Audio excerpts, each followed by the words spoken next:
Senator John Ossoff investigating so-called mega landlords, corporations buying up single-family homes and allegedly overcharging renters. Your Georgia State House reporter Abby Kasoris explains how new data shows that this problem is growing.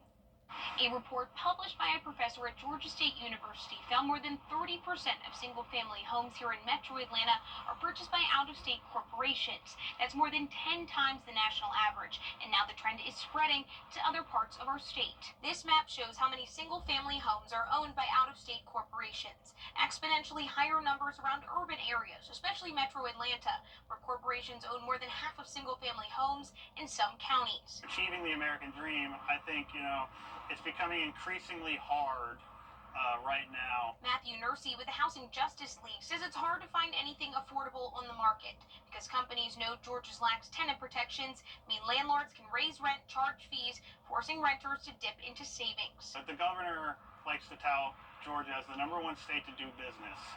And basically, that comes at the expense of working class people. Senator John Ossoff sent an inquiry to 4 out-of-state companies that each own thousands of homes in Georgia, asking about what he calls abusive practices.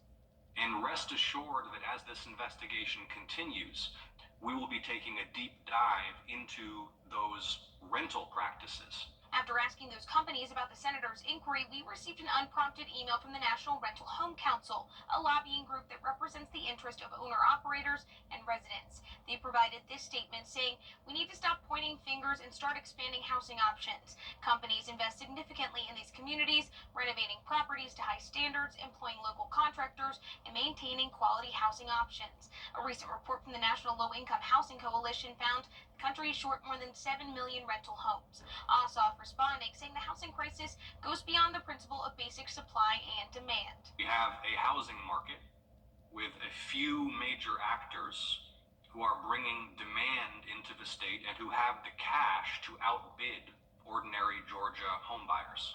Ossoff's inquiry included more than a dozen questions. They were asked to respond to his email by July 1st. In Atlanta, I'm Abby Kasoris.